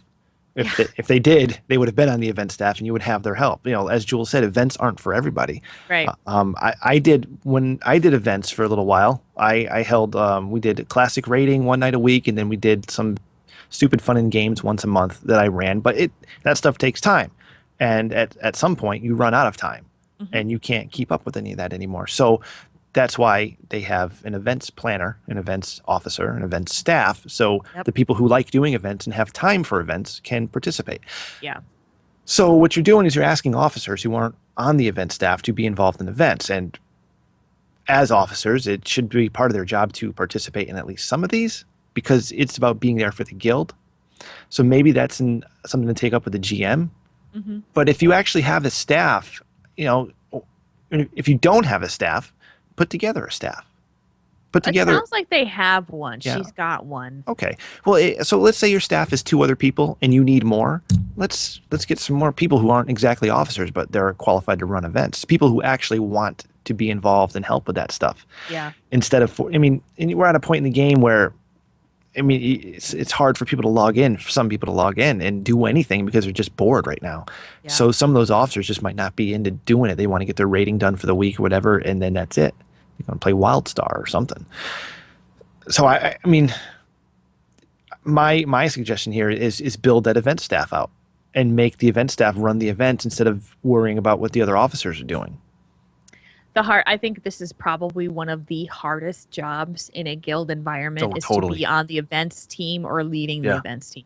My gosh. Because you are the cheerleaders. You are the cheerleaders who are going and the thing that I see all the time is that when you have a decent sized guild, like, you have more than 50 people or so, that there will always be a demand for people who want events to happen. And there will be very few people that actually show up when the events are coming in. Yeah. And so it is one of the most thankless jobs. It is the most frustrating jobs because it's very tough. And this is complete transparency. In no situation that I am in are events that exciting to me for like a corporate environment or like a guild environment. I have certain things that I enjoy playing the game and doing, and I enjoy doing it with certain people because that's the way I play. And to be fair, when we talked about this stuff when we were officers together, you let it be known that you weren't interested in events. Yeah. And when we were in our guild together, it was like, guys, this is not my thing. Right. And it's always been that way. Guys, this is not my thing. And I do a lot of stuff, but this is not one of them. So it's hard for me to find, volunteer time to go do something that I'm not really that excited about going to do. And so that's why I told Turarts, who is our event lead, I said, if you want us to be more involved in there, I will come if you tell me when it's going to be and you book me in, and I will make sure that I show up. But I am not going to be actively looking to see what events are happening and say, oh, I should go to that. I should show up for that because I'm not looking for it. It's not on my radar. It's not something that I'm interested in. Therefore, I'm not searching for it. And I'll find 15 other reasons why I won't do it because I have other things that I would prefer to do more. So that's me. And I have a feeling that Rem is exactly right, that your officers are probably similar in that mindset where they're just like their reason why they do what they do and not the event stuff. And you know what you can do? You're lucky to have a guild that's actually involved in these events, first of all, because I stopped doing events as soon as people stopped showing up. It was that simple. People just weren't showing up anymore. People sign up and they wouldn't show up, and that's fine. They're moving on to other things, whatever. That's cool. So, take the focus off the officers and ask. If you're out of ideas, ask the people who show up. What are you guys interested in doing? Right. What kinds of activities are you looking forward to doing? And turn it on them. Take the role into your own hand and don't worry about what the other officers are doing. Again, say, build your event staff to how many people you think you need. Talk to your GM, of course. I don't think the GM would mind having people running events who aren't necessarily officers, but it keeps him or her from having to do any work. Mm-hmm. Yeah. And don't rely on the other officers for anything. Just take the job up by yourself and kick it in the butt. Mm-hmm. Yeah, and it's I know how difficult it is for an event planner. You put a lot of work into what you do. You take time, you take care, you take concern into what you're doing, and you do this because people have asked you to do this, and then no one actually comes around and does it because when you're an officer in the group, and the officer's like, oh, I don't want to do that. Somebody else has got to do that. And that person who just steps up and says, I love event planning. It's great. It's my favorite thing to do. They're dealing with a whole bunch of people who are like, oh, I don't like this at all. And unfortunately, I am one of them. I guess it's one of my flaws, but I just don't enjoy that kind of thing. It's not my deal. Now I enjoy like a meetup event. I enjoy like in person. I enjoy going to a meetup event. I enjoy going to a comic convention or a con or something like that. It's very fun. But it's a whole different thing when it comes to like, okay, everybody's going to go out after work and have drinks. And I'm just like, can I just go home? I don't want to go. I just don't want to. A couple weeks ago, they wanted us to, in my job, they were like, we're all going out because it's our three-year anniversary as a company. And I'm just like, really? Oh, okay. Was it raid night? No, it was a Friday night. Okay. And I was just like, but my Friday nights are like mine. It's like my time now. I don't have anything going on Friday nights usually, and it's just usually my time, and now I've got to take my time and do this. Mm-hmm. And I've got to be on, and I'm like, I just want to go home. So I had dinner, we had drinks, and then afterwards they were all wanting to stay for drinks, and I said to Kane, I'm like, can we go? He's like, okay. I'm drunk already. I'm going home. I just want to go home. Yeah. So, but in any case, talking about the event planning part of it, coming from an event planner lead from a very large guild, and Turarts is here right now, and she says, I would find out what your officers expect. Are they expecting you to do it all on your own, or do they feel like that they should help you out, and then break it down to why they aren't helping, which is a great point. You have to figure out what it is that what they expect from this position. If they are expecting you to just go do it and they don't want to have the involvement of it, then you know that you're just going to go and make your events, not ask their opinion, and then they have no right to speak up if they don't like something. I want to address something that towards the end of the letter where she says, I still feel like we are missing something both with events and as a guild without officer involvement.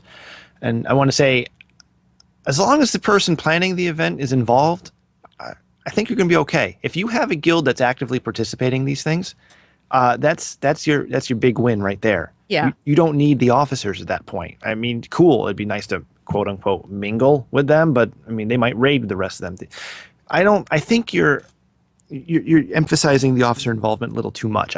Your officers don't need to be involved with the events. Sure. Should they show up? So, yeah. But what are you going to do? You know, if you can take control of the event, if you and your event staff put on a kick-ass event, you know, you're not missing anything without having them there. The guild is having fun, which is job number one. That's a very interesting call out too. And I also would go a little bit further and say, what are you missing by the officers not being there? Exactly. What is it that is not there? Are people feeling like that the officers don't care about the guild because they don't show up for this? Do you feel that the officers being there would cause more people to show up? I'm not sure what exactly it is that's missing, but that would be something that you'd probably want to identify tangibly, be able to say. Mm-hmm. What is this that's missing because the officers aren't showing involvement in this? Yeah, think about that question, and because I don't think, I mean, if you have a great staff and you're putting on great events and people are participating, I mean, you're winning. Yeah, and your job as an event planner is for your guild mates. It's for the guild. Mm-hmm. It's for people who want to be a part of these events and do that. And if the focus is on strictly that, like we're doing this for you guys, and if you don't show up for them, then we don't do them anymore, plain and simple.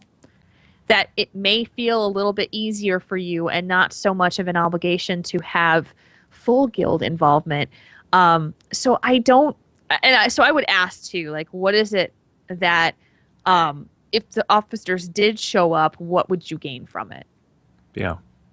Svensson in the chat room says, people follow the officers. If the officers don't care, many individuals don't care. That's not true. If you show that you care, if your staff shows that you guys care, they're going to latch onto that. Right. Yeah. So, but I don't have anything more to say on this one, Jules. All right. I don't either. All right. So thank you, Missy, for writing in. You guys, send us your questions. Yes, please do. We have openings for questions, so send them our way. questions@taurenThinkTank.com. If there's something burning in the burning in the back of your brain is what I was trying to say. There you go. To say, I really would like to get some advice about this. This is the time. Send it our way. I don't know what to do while waiting for the expansion. Send us a letter. We'll talk about it. Think about what you're doing while you're waiting for the expansion and That's what right. kind of advice you need. All right, Jules, let's do some Tell Us One Thing. Let's do it. We read your submissions because reading your mind would just be creepy. Take it, Jules. Let's do this thing from Warrior CTR Kazik. Hey guys, when you're going to a summer cookout, what do you pile high on your plate? Mine is potato salad. What are our options? Well, anything. Cookouts are normally hot dogs, hamburgers. For us, it's brats. I don't know if you guys have that out there. Nobody knows how to do them.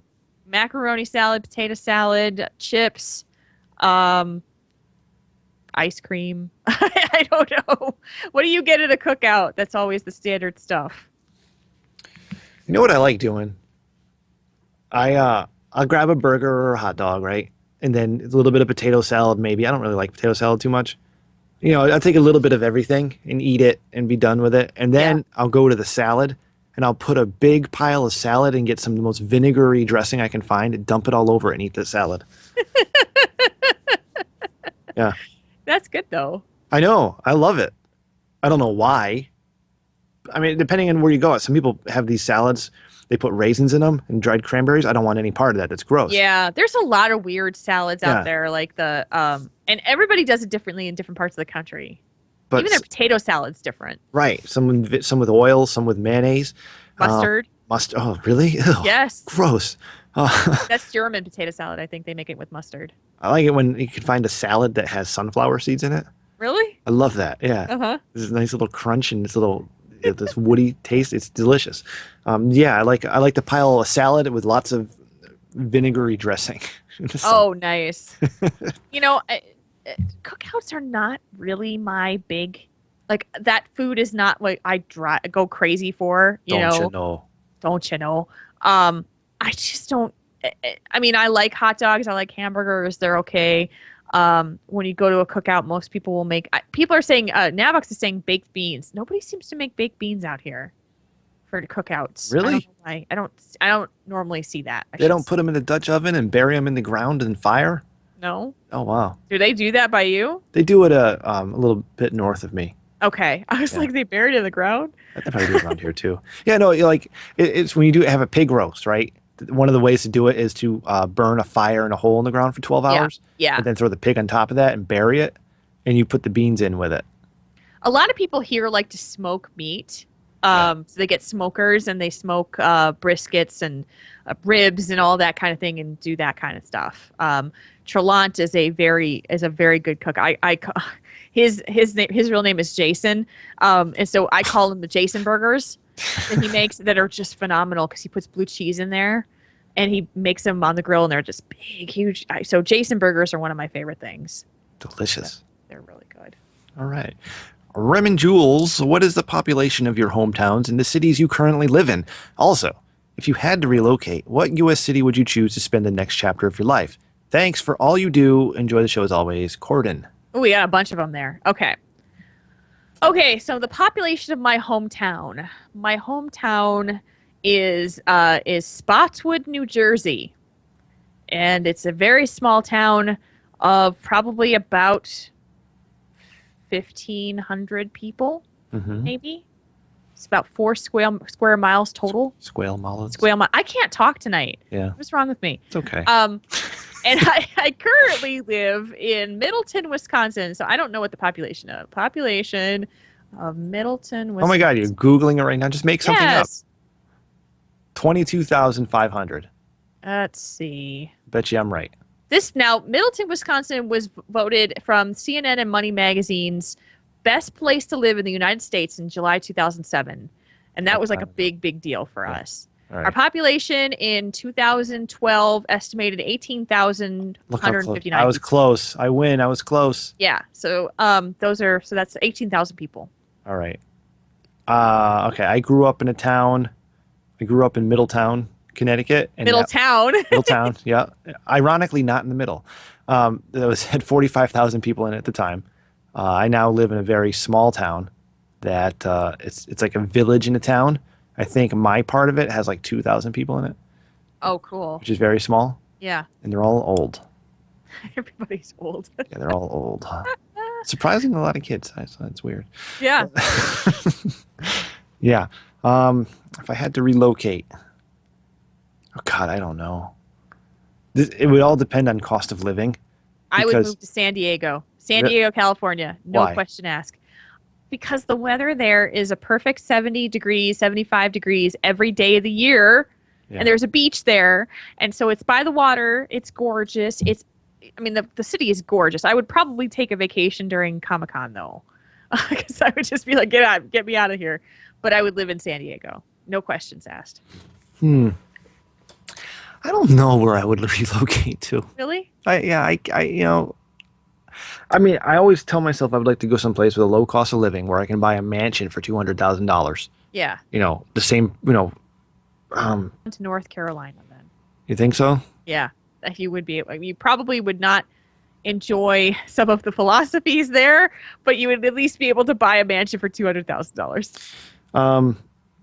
Yeah, or it drives me crazy to watch these realty shows on television. Yeah. And you see, a cul-de-sac in Texas, a 2,400 square foot home for $200,000, and here in Connecticut, that same thing is like 350, 400, 450. Oh, yeah. Yeah, it's crazy. And even within the state, houses about the same size as mine, double the price down as you get closer to New York. It's nuts up here. I don't know. I honestly, I don't have a good answer for this one. I mean, not even something funny. So I apologize, Corden. You could probably buy some good property in Vegas. That's my answer. Vegas. Vegas. Yeah, desert. It rains every once in a while, and everybody gets into an accident because they don't know how to drive in the rain. And no snow. No more snow for me. I'd be happy. Yeah. I'd go somewhere where there's no snow because I can't stand that tired stuff of it. anymore. Yeah. All right. From Jamplander, is there a difference between your WoW/internet personality and your real life personality, and what's the difference? Huh. Well, what do you think? For me, this is me. It's just a little bit amplified for the show. Yeah. If you sit and you talk to me, and you'll if you listen to me on like if we do drinking and swearing or something like that, and I'm just talking to people and just kind of joking around and all that kind of thing. That's me. That's who I am. And I don't really change who I am for this. If you see me at work, I have a bit of a more low-key personality just because I tend to kind of burrow into what I do, and I don't really do a lot of stuff outside with people. But this is pretty much me. I mean, Kane would probably say that. It's just me with an amplified effect on it. Wish my mom was here. I don't know. I would say from you, just because I know you outside of this too, that the show amplifies. You get a lot more. What is it that I'm trying to say? You're a lot more low key when you're not on the show. Oh yeah. You definitely bring it up several notches, and you perform for this show. You bring out the fun part of your personality, the snarky part of your personality, the creative side of your personality, and it's done really great things for you outside of it. Let's say, yeah. So when I'm in a social situation in real life, if there's like a large group of people, I will wait for my turn to speak. Mm-hmm. Unless I need to say something really funny, I'm comfortable with them. It takes me a while to get comfortable. Yeah, I mean, like when I met you in person, you were shy. Yeah. Even though we've known each other for years, he was a little bit shy. Yeah, it takes me a few minutes or a little while, 2 months at my current job so far to get comfortable. I'm still not comfortable there. I was the king of the world at my old place, and I'm not anymore, and it's really weird. So I just want to start swearing and talking crap about people, and I can't because I don't know them well enough. There's too many people. So, but yeah, here I don't wait for my turn. I take. This is our show. I take advantage of it, and just go for it. Yes. Yeah. So it just kind of amps up. Yeah. It amplified me. That's right. Awesome. And I am awesome. Thank you. Yeah, you are awesome. I think that the show has allowed you to be freer overall in everything, and let you, because you've always wanted to speak your mind, and it's allowed you to do that in more ways than just doing it on the show. Yeah. And people responding to it helps too. Yeah. Yep. When you know that it's okay. When you know that you can do it in public and people react positively. to it most of the time. Yep.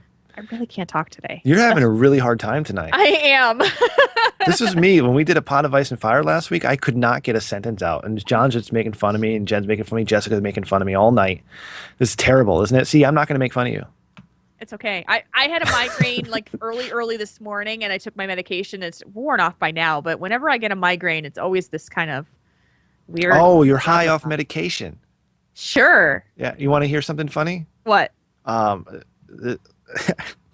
have to take 2 medicines for my stomach, right? Yeah. All right. One of the medicines activates it, like, so it gets everything moving. Okay. Yep. I did not know you probably shouldn't combine that with alcohol. So this was a little while ago. So no. yeah, no, I took the medicine, and not even thinking about it, poured myself a glass of sangria, and like I was wondering why I was so drunk after one glass. It was I took my medicine, didn't I? So yeah, I get it. Yeah. Yeah, you've been drinking and taking your medicine, so yeah, of course. No. fine. I have not done any of that. I took my medication at 5 a.m. That's the last time I took that. Wow, medication. you are so high right now. I know. Totally. Is it my turn? Yes. From Memeth, you get to re-roll your real-life stat skills. What would your stat you'd stack in your dump stat?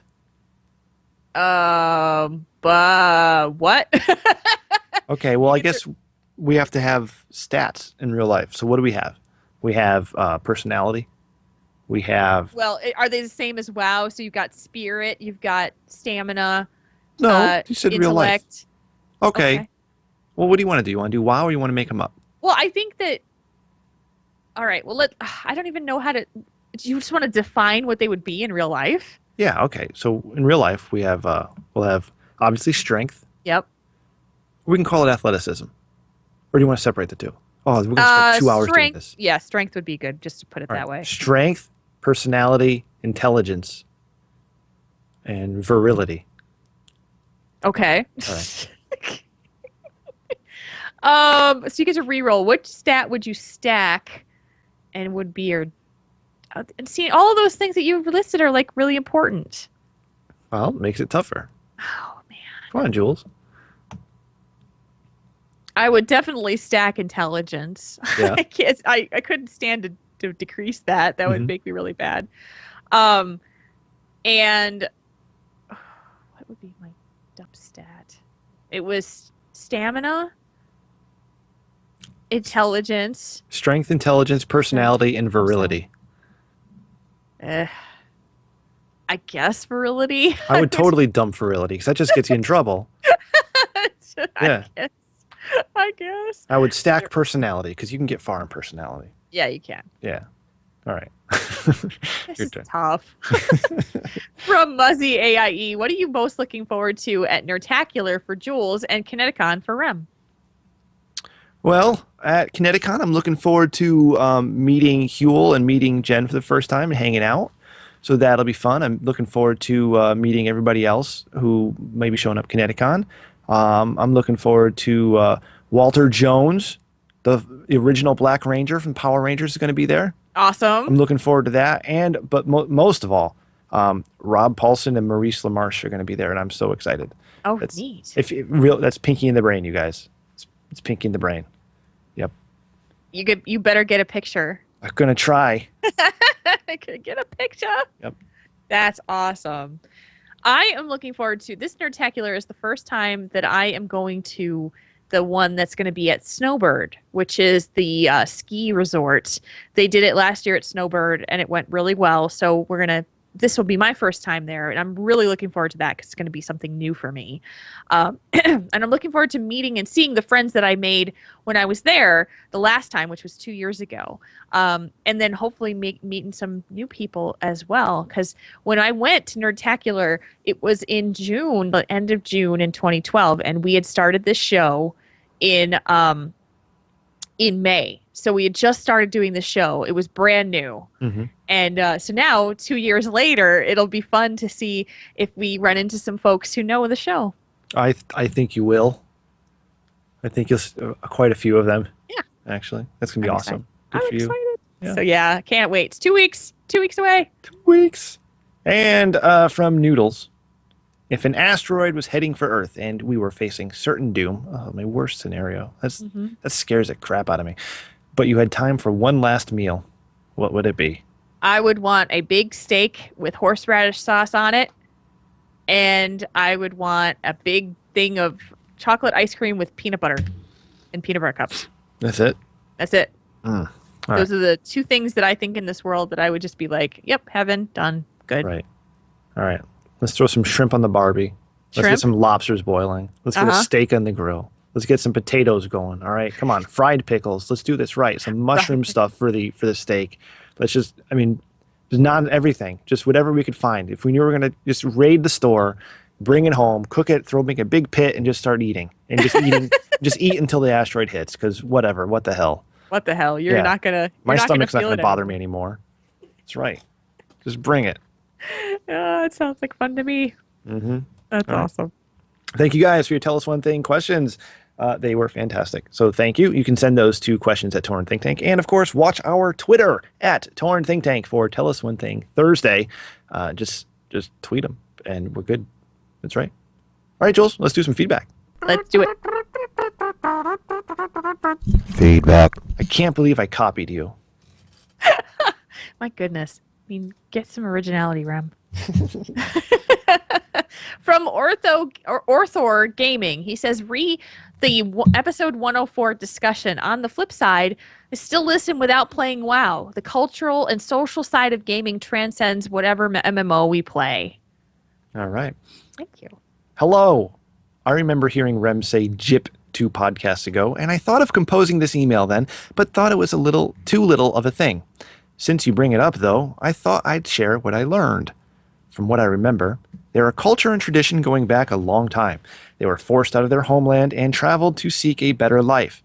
Everywhere they went, nobody wanted them. As nations were built, merged, invaded, split, and reorganized, they were always the ones without a chair when the music stopped playing.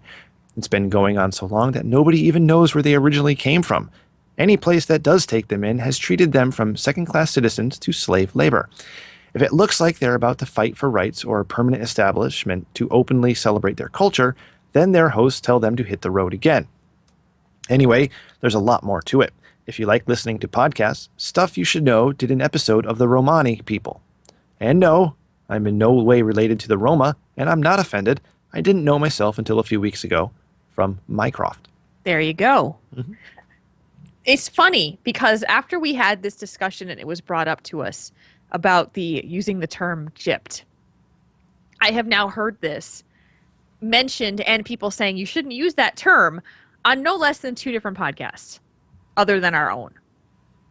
And I was like, what is it's just like all of a sudden it's been happening all over the place around me, and people saying, oh yeah, you're not supposed to use that term anymore. And I was like, since when did this start? So I guess, and I have no problem with it. It's just a matter of saying, all of a sudden it just seems to be a hot button topic. All right. You want to move on, or are you going to say something here? I want a gypsy person to tell me they're offended by it. Okay. Instead of us deciding we should be offended for them. Okay. Okay. Fair enough. Well, we're still waiting for that letter. Yeah. Okay. Mm-hmm. And the next one, hey, love the show. Just finished listening to your latest episode.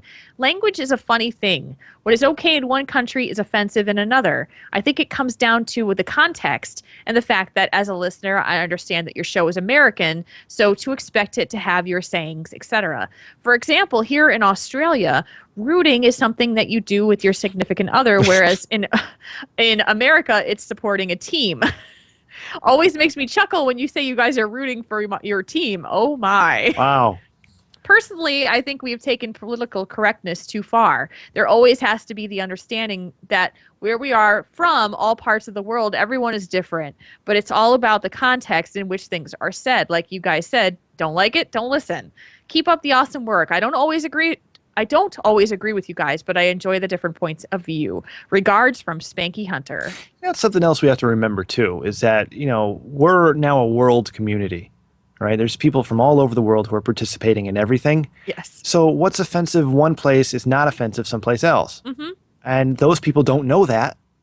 So they're going to, Just give some regard to the background of where it's coming from. Yeah, exactly. Right before we start labeling people racist or what's the other word? Insensitive. Yeah. Stuff like that. Give it a little bit of thought to what's happening behind the scenes before. Yeah. Yeah, and take it for how it's intended, of course. Yeah. So. Also, if you're going to be complaining about stereotypes and everything and saying we shouldn't stereotype and we shouldn't generalize and we shouldn't lump everybody into one category, don't just turn around and then do it yourself about that group you're complaining about. Okay. Your soapbox got a little higher. I see it all the time. You know how I follow Twitter accounts I shouldn't follow? Yeah. Yeah, it's calling out groups of people, saying we shouldn't call out groups of people.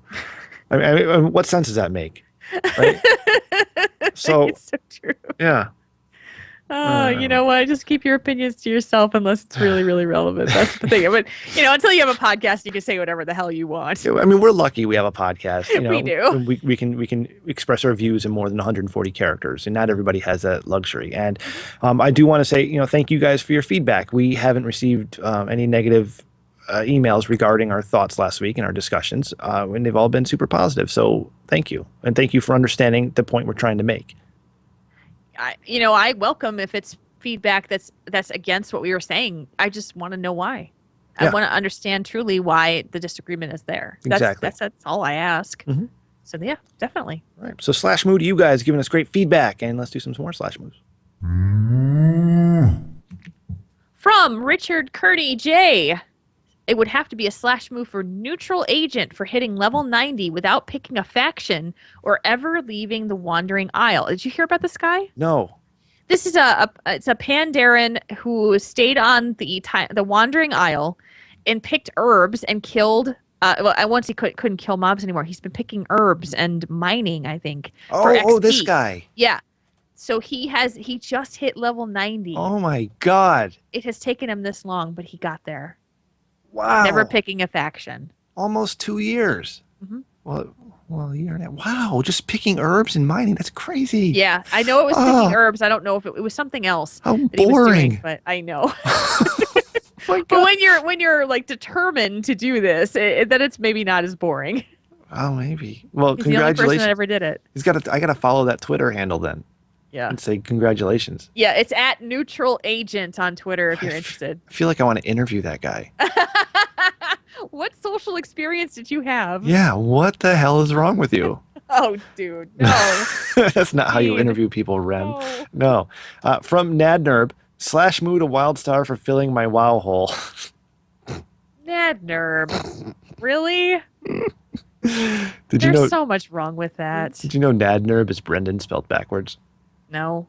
It is. Now I do. Now you do. I don't know if I wanted to know that after his slash moo. Jeez. Well, Wildstar fill your WoW hole, we'll fill your ear holes with great stuff. So you guys, if you want to subscribe to us, go ahead. You can find us on iTunes. We are on iTunes, of course, Tauren Think Tank. And you can go ahead and subscribe and leave us a review. Leave a nice little few words and give us a 5-star rating. That'd be great. 4 stars, maybe. That's right. You can also find us on Stitcher. Give us a thumbs up if you find us there. You can leave reviews on Stitcher too if you would like. We are on the BlackBerry Podcast Directory and, of course, the Xbox Podcast Directory. Jules, Rem, what you got going on this week? As I said earlier, that TV show returns. We are coming back to talk about all things television streaming. And if you've not listened to the show, it would be a good time to do so. It's me and Pat Crane from Convert to Raid. We talk about streaming media like Netflix, Hulu Plus, all that kind of thing, Amazon Prime. Very fun. The other thing is another episode of I Remembered It Better. We took this week off because both of my co-hosts were on vacation. So we'll be back on Thursday to do another show. And I think that's enough for me. So you got Tuesdays, Thursdays, and Saturdays? Yes, sir. Wow. Yes, sir. All right. Yeah. That's cool. Yeah. All right. So we got some stuff. We got some stuff on the storm, right? We have our recap coming up on Monday night, where we recap the season of Game of Thrones, because that'll be cool. So you can join myself, John, Jen, and Jessica, the 3 J's, at StormRightCast at twitch.tv. No, it's twitch.tv/this. Oh my God, what is it, Jules? Twitch.tv/the Storm Ride. There you go. At 10 p.m. Eastern on Monday night, and you can join us as we recap the 4th season of Game of Thrones. Also, later this week on Wednesday, we're going to be recording Flex Mode with myself, John, Ben, and Ro. And I'll tell you guys right now, the topic will be a Warcraft comic book. Ooh, yep, interesting. That's also at twitch.tv/the Storm Ride at 10 p.m. Eastern time. What else we got? I think that's it. Okay. Oh, Connecticut, July 12th. I'm going to remind you guys again every week until then. It's only a couple weeks away. Come hang out because I'll be there. Fit will be there. Hugh will be there. Jen will be there. Noodles will be there. I know Noodles for definite because Noodles likes to have a few beers. Noodles is cool. And we're going to be hanging out. So July 12th, that's a Saturday. Come out whenever. Watch my Twitter. I just cleared my throat like a jerk. And it's going to be fantastic. So that's it. That's a show. Jules, thank you so much. Hey, you know what? Thank you, Rem, but we should probably bring this baby home. Let's do it. Tauren Think Tank is a proud member of the Signals Media All-Star Network. Find out more about the other great shows in the network by going to signalsmedia.com. You can find us outside of the show on our website, taurenThinkTank.com, which has all of our podcasts and information on how to get in touch with us. There's also a donate button on the site. So if you like what we do and would like to support our show by sending us a donation, that's a great way to do it. You can like us on Facebook at facebook.com/Tauren Think Tank. And you can find us on Twitter. For the show, it's at Tauren Think Tank. For Rem, it's Remgar, REMGHAR. And me, Jules, at Jules RPG. And you can also chat with us and other members of the Moo Crew on our forums. Give those boards some love. It's forums.signalsmedia.com. Special thanks to, is Arcade still Frost? No, he is Fire. He went back to Fire? No, he's Frost. He's what am I thinking? So you don't even know your husband's spec. I don't even know. For his voiceover work fail. and chat room regularly. Don't forget your triple t-shirts at /loot.com. There are 3 designs to choose from in different shirt colors. Wear your triple T pride. It's con season, you guys. Jules won't hug you if you're not wearing a triple t-shirt. Oh, he's lying, but that's fine. You wear your triple t-shirts and I'll hug you twice. Thank you, everyone, for being in a chat room tonight. You guys are awesome because we're here generally Saturday nights, but for the next few weeks, we're going to be changing. So watch at Tauren Think Tank for when we're going to be recording. And that's at twitch.tv/Tauren Think Tank. Join the chat room because you guys are awesome and it's a lot of fun to talk with you while we're here. Yes. And of course, thank you for downloading the podcast and listening to us whenever it is you're listening to us. I know, of course, that you're listening to us right now. Jules. Rem. Any last words? Thank you guys so much. Sorry for the freaky schedule coming up, but we'll be around doing shows. We'll see you next week. That's right. We love. Oh, I just talked all over you. I apologize. It's all right. All right. So we love hanging out. I don't know. I forgot what I was going to say. So for Jules, for Kane, for me, until next time, /moo everybody. /moo.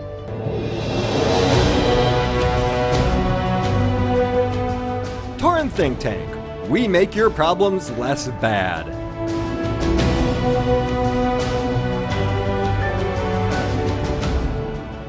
This podcast is a part of the Signals Media All-Star Network. For more information on this and other fine shows, go to signalsmedia.com. It's okay to stick our stuff in your ears.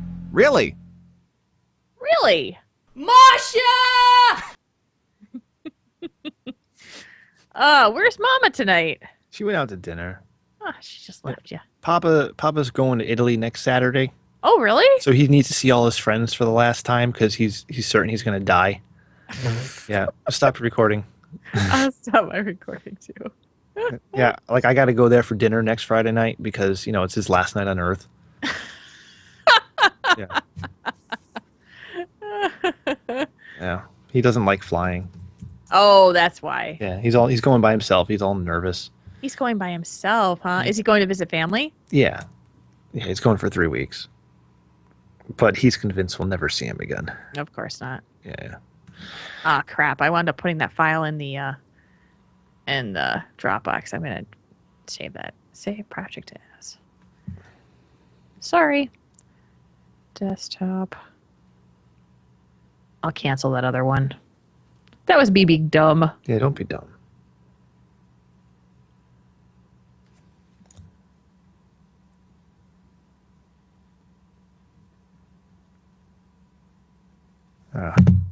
I screwed it up. Let me fix it. Oh my God. 15 files added to my Dropbox. I know. I'll better fix stop it. right now. I can't stop it. I'll have to just. I'll take them out in a second. Erlina, he's flying into Rome and he's spending a day or two in Rome with a cousin maybe, and then he's flying to where he used to live in Sicily. So he'll be spending That's nice. 3 weeks with his family in Sicily. Yeah. So he's going by himself. Why is Mama Rem not going? She don't want to. Didn't want to.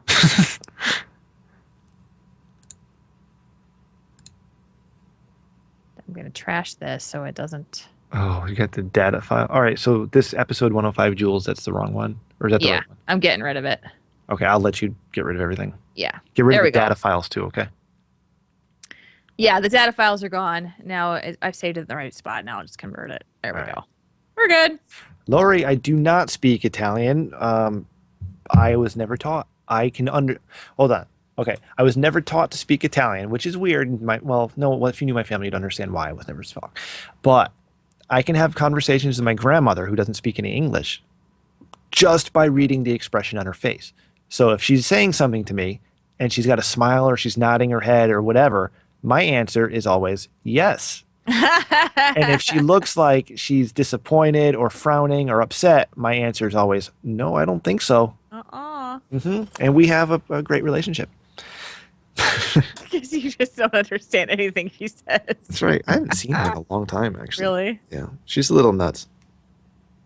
It's okay. That's just all right. She's kind of estranged herself from the rest of the family. So my mom is the only one who takes care of her. Oh, really? It's weird. I don't get. Yeah. Don't even ask me to explain. It's just strange. Well, everybody's family is strange. Trust me, I know. No, I'm not saying they're not. It's interesting. Yeah. They're interesting. Yeah, it basically, Svensson, it is charades. You know, she points to things, and I guess. And you're like, yeah. Yeah. She's a hell of a cook, though. I learned a lot. Oh, is she? Yeah.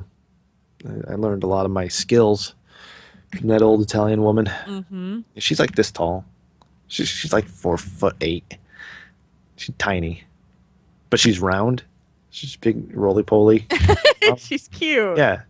Aw. Adorable. That's awesome. Yeah. Well, there you go. You got a show. I didn't You got think a I'd show. make it. You didn't. Your throat didn't go. Your voice didn't go out either. No, I was feeling it at the end. I was forcing it. Yeah. Well, it's okay. I'm gonna talk the rest of the night like this. Okay. Right. Well, you can go to bed now. It's okay. I have to edit the show. Oh, right. That's right. Are you uploading your show? Right now I am. Are you sure? I promise. Okay. I'm doing it right now. All right. Do you have a show title yet or no? No, do you think of something? No. No. Just tell me what it is in the morning so I can upload it to YouTube. Oh my God. All this Do pressure. your thing. Come on. Garrus is sleeping upside down over here. I can't see him. No, you can't see him. He's too far down. He likes to, the cat thing where they like to turn on their side and then flip up. He's just turned up and his feet are kind of sticking straight up in the air. He's so damn cute. Oh, all right. Oh, thank you guys for coming. Yes, chat room, you guys rock it. I don't have much left in me. No, Svensson, no, not next Friday because I'm too busy next week to do a Friday show. You can come on Monday and Wednesday and enjoy me. Friday, I'm taking off. You're looking at. There's going to be a lot of streaming going on this week, Yeah. so That's that'll right. be good. Does Svensson show up to all your shows too? Oh yeah, Yeah. definitely. Yeah, It's awesome. I remembered it better as not recorded live, so you can't do that. But we do that one recorded only because there's so much post production that goes into it. So, but yeah, everything else he think I does. get- He's there. Get Svensson to call into one of my streams and talk to him. Yeah, there you go. Yeah. Oh, I need my heating pad now. My All right. massage is starting to kick in, and I'm Okay. feeling the pain. You go get your heating pad. Good night, guys. You're awesome. We'll see you next Sunday. Sunday. We'll be here Sunday. That's right. All right. Good night, everybody. Bye. Let's move.